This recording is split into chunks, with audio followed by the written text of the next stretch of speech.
Saudara-saudara yang terkasih di dalam Tuhan Yesus Kristus, hari ini kita akan belajar firman Tuhan.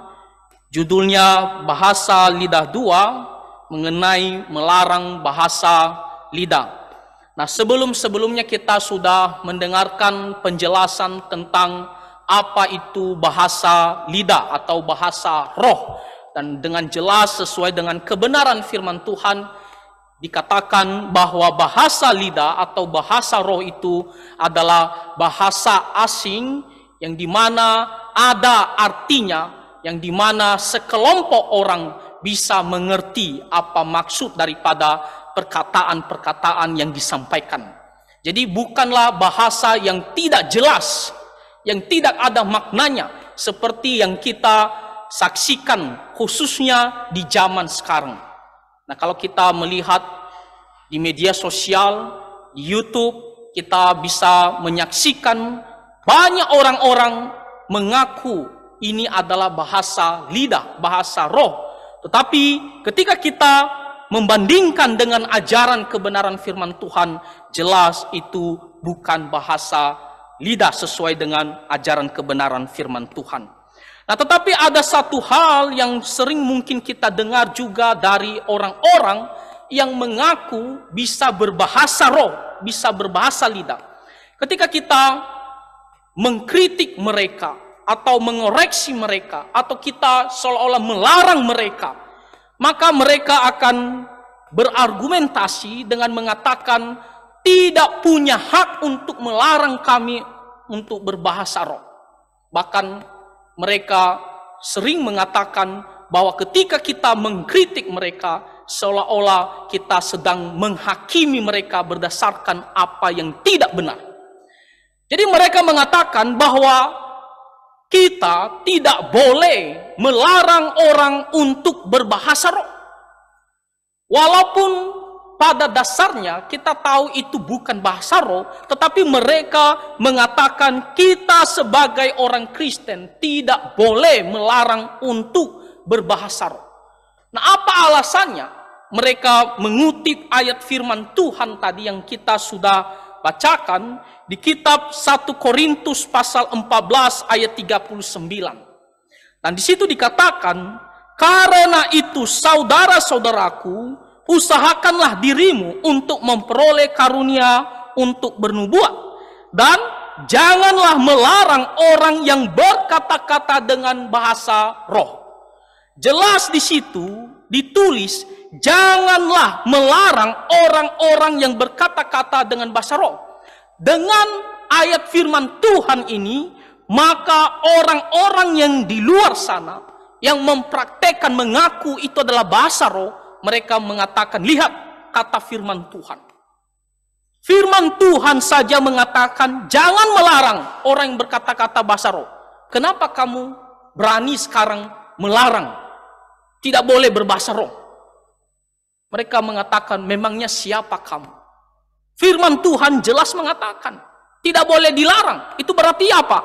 Bisa terus menerus orang-orang untuk berbahasa roh sepanjang zaman. Tidak ada yang boleh melarang berbahasa roh.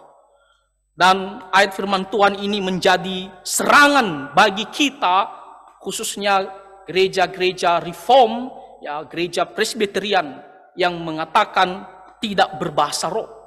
Mereka mengatakan ini ayatnya bahwa kita tidak boleh melarang orang untuk berbahasa roh. Saudara-saudara, dari ayat firman Tuhan ini, apakah maksudnya benar-benar kita tidak boleh melarang orang berbahasa roh sepanjang zaman, khususnya zaman kita sekarang?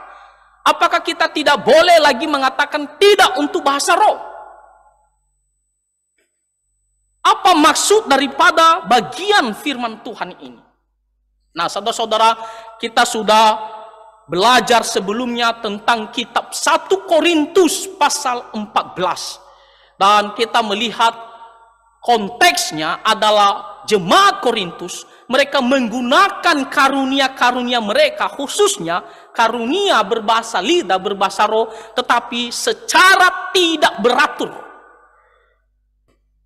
Bahkan mereka berlomba-lomba membanggakan diri bahwa mereka bisa berbahasa roh. Sehingga tidak ada aturan dan tidak efektif ya di dalam penggunaan karunia bahasa roh mereka atau bahasa lidah ini. Oleh karena itu kita melihat bagaimana Rasul Paulus menegur mereka. Bahkan Rasul Paulus menegur mereka dengan mengatakan, jikalau seseorang berbahasa roh di dalam gereja, di dalam pertemuan mereka, dan tidak ada satupun yang mengerti apa yang diucapkan, apa gunanya? Justru kalau seseorang dari luar, orang asing akan mendengar dan menuduh kita sebagai orang gila. Jadi Rasul Paulus mengatakan tidak ada gunanya kalau di dalam pertemuan ya hanya mengucapkan dan tidak ada yang menerjemahkan. Makanya Rasul Paulus mengatakan lebih bagus ya kamu usahakan untuk mendapatkan karunia bernubuat. Ya, kenapa? Karena karunia bernubuat itu adalah sebuah pengajaran yang disampaikan langsung bisa dimengerti oleh orang-orang yang hadir pada saat itu. Nah, jadi di sini Rasul Paulus konteksnya dia sedang berbicara tentang teguran untuk berbahasa lidah yang dimana dilakukan atau dipakai secara tidak aturan. Dan di ayat 39 ini dikatakan adalah lebih bagus, makanya dikatakan usahakanlah dirimu. Jadi kita melihat bagaimana Rasul Paulus mengutamakan agar jemaat Korintus mendapatkan karunia untuk bernubuat. Lalu bagaimana dengan karunia berbahasa roh? Nah, Rasul Paulus juga mau memberitahukan kepada jemaat Korintus supaya jangan juga salah mengerti. Bukan berarti Rasul Paulus menegur mereka karena tidak beraturan, lalu mengatakan usahakan menggunakan karunia bernubuat, lalu itu berarti tidak boleh berbahasa roh. Nah, di sini Rasul Paulus mengatakan di bagian akhirnya, di bagian akhir kalimat ya ayat 39, janganlah melarang orang yang berkata-kata dengan bahasa roh. Maksudnya Rasul Paulus mengizinkan kalau ada pun yang berbahasa roh, berbahasa lidah, diizinkan, silakan, jangan larang. Tetapi kita harus kembali lagi, orang yang berbahasa lidah atau berbahasa roh harus sesuai dengan aturan yang telah diberikan sebelumnya. Nah, kalau kita melihat di kitab 1 Korintus pasal 14 ayat 27 sampai 28, di situ Rasul Paulus memberitahukan aturan ya bagaimana orang yang berkata-kata berbahasa lidah. Di situ dikatakan, jika ada yang berkata-kata dengan bahasa roh, biarlah 2 atau sebanyak-banyaknya 3 orang, seorang demi seorang, dan harus ada seorang lain untuk menafsirkannya. Jadi kalaupun ada yang menggunakan karunia berbahasa lidah, Rasul Paulus bilang jangan larang, izinkan. Tapi ingat aturannya. Aturannya yaitu dikatakan, kalau ada yang berbahasa roh, biarlah 2 atau sebanyak-banyaknya 3 orang, seorang demi seorang, harus ada yang menafsirkannya. Ada yang mengartikannya, apa yang disampaikan oleh orang tersebut.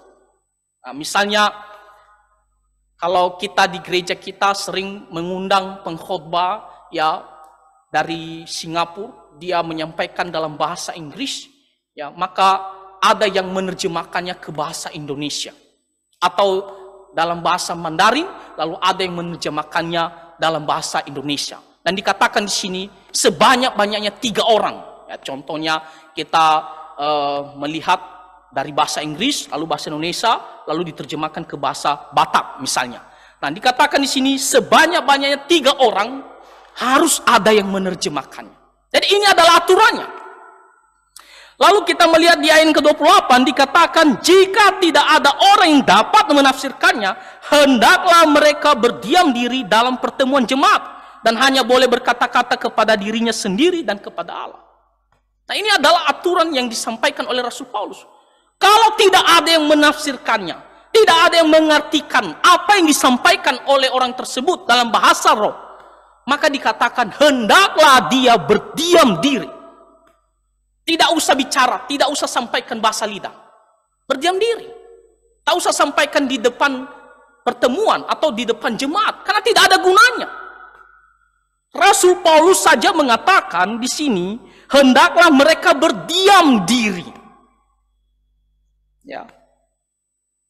Nah, sekarang kita bertanya, kalau orang-orang di luar sana mempraktikkan bahasa roh, pertanyaannya adalah, apakah mereka mengikuti aturan yang disampaikan oleh firman Tuhan ini?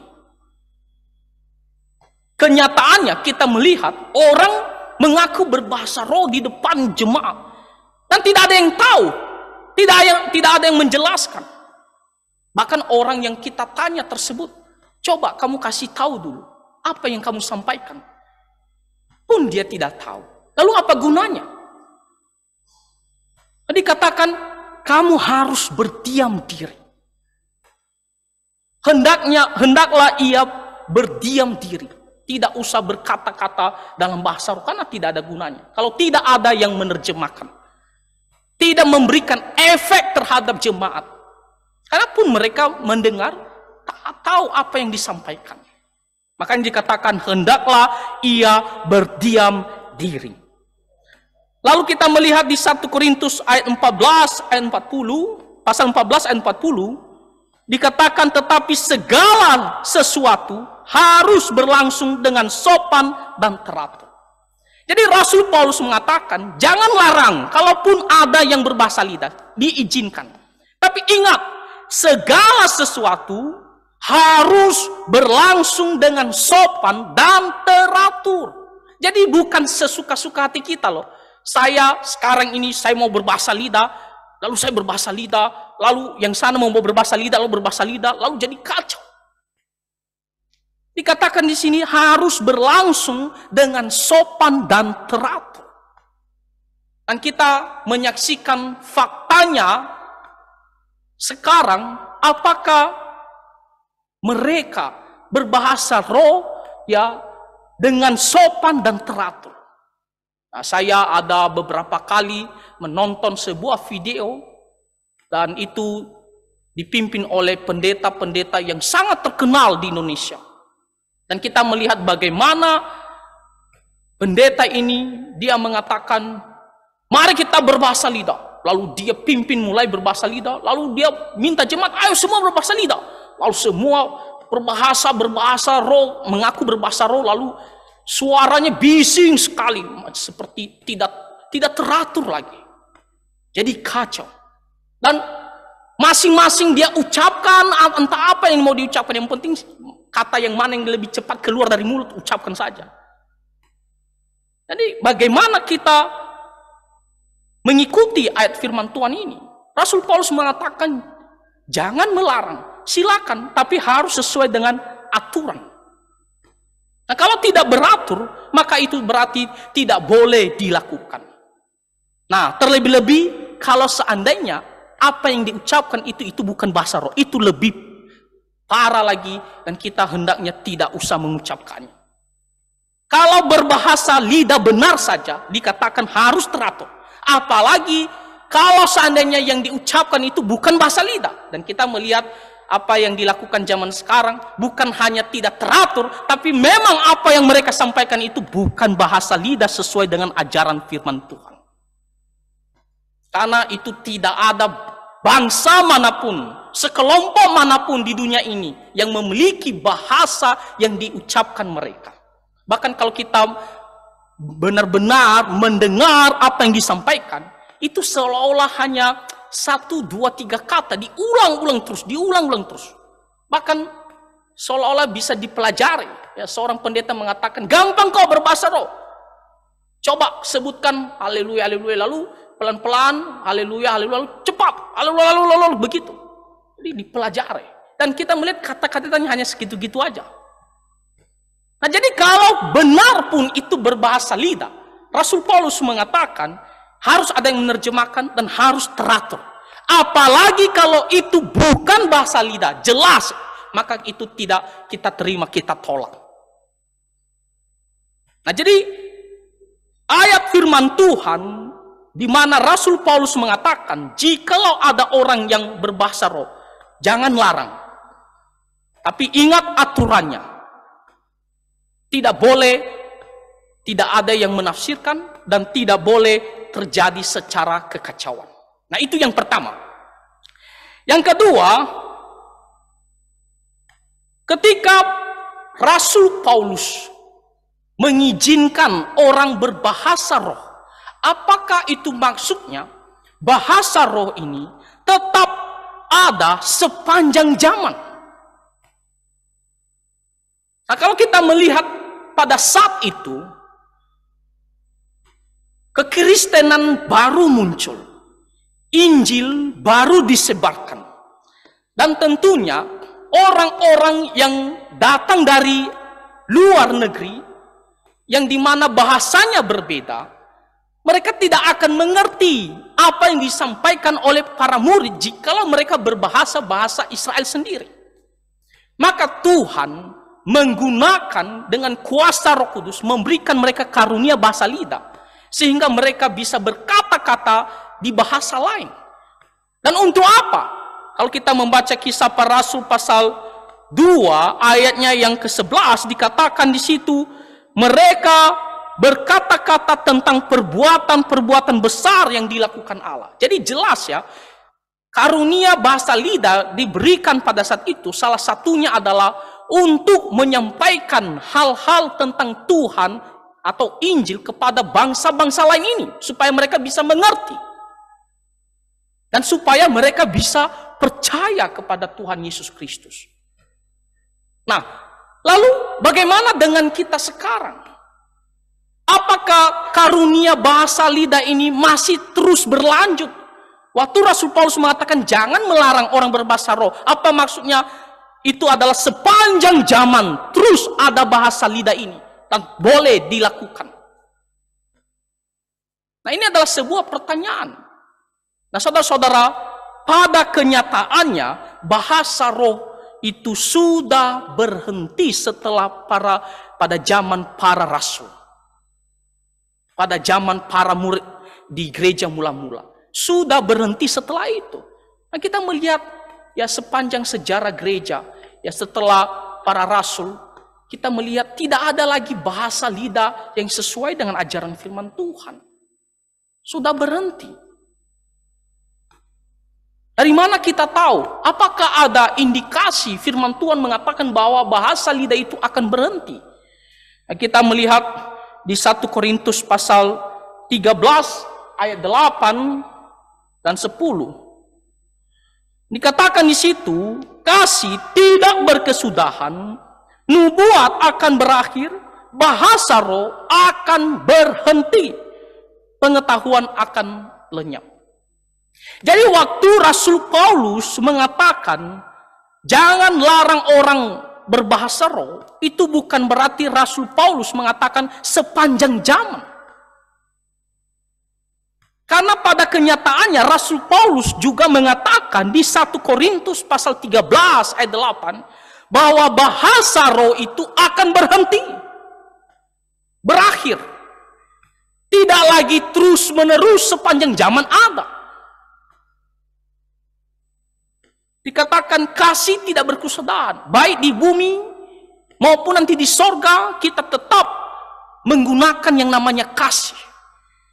Tetapi karunia seperti berbahasa roh, bahasa lidah secara khusus dikatakan akan berhenti,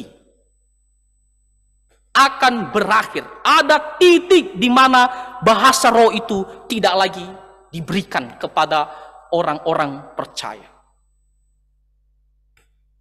Nah, pertanyaannya adalah kapan itu bahasa roh atau bahasa lidah akan berhenti? Kita melihat di ayatnya yang ke-10, dikatakan, tetapi jika yang sempurna tiba, maka yang tidak sempurna itu akan lenyap. Ketika yang sempurna itu tiba, datang, maka yang tidak sempurna itu akan lenyap. Itu berbicara tentang karunia-karunia tadi. Salah satunya adalah bahasa lidah, bahasa roh. Pertanyaannya adalah, apa itu yang sempurna? Nah, yang sempurna dalam bahasa aslinya, bahasa Yunani adalah teleion. Dan dia punya gender neutral. Dan orang mengatakan ini menuju kepada kedatangan Tuhan Yesus yang kedua kalinya. Jadi waktu Tuhan Yesus datang di akhir zaman, itulah batasnya. Makanya dikatakan sempurna. Semua sempurna waktu Tuhan Yesus datang kembali. Dia akan pulihkan segala sesuatu. Tapi bahasa asli kedatangan Tuhan Yesus yang kedua kali adalah parousia. Bukan teleion yang gendernya neutral. Jadi ini bukan menuju kepada kedatangannya yang kedua kali. Lalu teleion ini berbicara suatu benda. Karena gendernya adalah neutral. Lalu pertanyaannya, apakah itu? Nah, jawabannya adalah Biblion. Itu adalah buku atau Alkitab, firman Tuhan. Itu menuju kepada firman Tuhan. Dan kita tahu firman Tuhan adalah sempurna. Mulai dari penciptaan langit dan bumi yang baru, sampai diakhiri penciptaan langit dan bumi yang baru. Jadi di sini ketika dikatakan ketika yang sempurna itu adalah firman Tuhan datang lengkap, maka karunia berbahasa roh ini tidak lagi diberikan. Kenapa? Karena sudah ada firman Tuhan, sekarang orang semua bisa baca. Sebelum lengkap firman Tuhan tadi, maka perlu karunia, kuasa untuk bisa berbahasa asing supaya orang-orang di luar sana yang berbahasa asing, mereka bisa mengerti. Tapi ketika firman Tuhan sudah ada dan diterjemahkan lagi, kita melihat sekarang Indonesia pun kita punya terjemahan, Nias pun punya terjemahan, Batak pun punya terjemahan, Mandarin pun punya terjemahan. Maka orang semua sudah bisa baca tentang Tuhan Yesus, tentang perbuatan-perbuatan Tuhan Allah kita. Jadi ketika dikatakan jangan melarang orang berbahasa lidah atau berbahasa roh, bukan berarti bahwa bahasa lidah ini, bahasa roh ini terus ada sepanjang zaman. Ada titik masanya dia akan berhenti, dan titik masanya akan berhenti itu yaitu ketika Alkitab selesai disatukan, mulai dari kitab Kejadian sampai kitab Wahyu, ya, pada di akhir abad pertama. Ketika sudah lengkap, maka karunia seperti berbahasa lidah ini dikatakan tidak diberikan lagi. Dan itu memang fakta, saudara-saudara. Faktanya memang tidak diberikan lagi. Walaupun orang mengatakan saya bisa berbahasa roh, tapi jelas itu tidak sesuai dengan bahasa yang disampaikan oleh firman Tuhan. Jadi di sini dikatakan ketika yang sempurna itu tiba, yang sempurna tiba, maka yang tidak sempurna itu akan lenyap, akan berakhir. Nah, saudara-saudara, kita bukan seolah-olah fanatik saja, atau seolah-olah kita hanya iri hati, atau kita seolah-olah hanya mau melarang orang berbahasa roh. Tetapi harus ada dasarnya. Dasarnya, pertama, apakah itu benar bahasa roh sesuai dengan ajaran firman Tuhan? Kedua, apakah sesuai dengan aturan firman Tuhan, cara menggunakannya? Dan kita tahu sekarang tidak seperti demikian. Lalu yang ketiga, kita melihat bahwa ternyata firman Tuhan memberitahukan bahwa ada waktunya berakhir karunia ini. Dan secara khusus ketika Alkitab sudah lengkap dibukukan, maka yang tidak sempurna ini, karunia berbahasa roh, lidah secara khusus, itu tidak diberikan lagi. Karena semua orang sekarang bisa membaca dari Alkitab. Segala sesuatu tentang Tuhan, tentang kehendaknya, tentang Injil bisa membaca. Maka yang tidak sempurna ini tidak lagi lanjut, dan itu memang faktanya. Jadi kita bukan seolah-olah anti terhadap bahasa lidah, atau kita seolah-olah menolak bahasa lidah tanpa ada dasarnya, tanpa ada alasannya. Orang-orang di luar sana mengatakan tak boleh melarang orang berbahasa roh, karena firman Tuhan mengatakan tak boleh kamu melarang orang berbahasa roh. Tapi ketika kita melihat ajaran kebenaran firman Tuhan, Memang jelas kita harus menolak orang yang mengaku-ngaku bisa berbahasa roh, apalagi kita melihat orang-orang yang zaman sekarang begitu mempopulerkan bahasa roh. Nah, saudara-saudara, kita harus memegang ajaran kebenaran firman Tuhan. Kita tidak sekedar mencopot ayat firman Tuhan, lalu kita membuat dia populer, viral. Lalu kita mengutip ayat firman Tuhan untuk membela, ya, untuk mengkritik orang lain, tapi tidak berdasarkan ajaran kebenaran, benar-benar sesuai dengan ajaran firman Tuhan. Nah, jadi saudara-saudara, dari judul tema kita pada sore hari ini, melarang bahasa lidah. Ketika orang-orang di luar sana mengatakan, jangan larang kami berbahasa lidah, karena firman Tuhan mengatakan tidak boleh larang. Bukan maksudnya kita ya hanya semata-mata tidak boleh ya melarang mereka.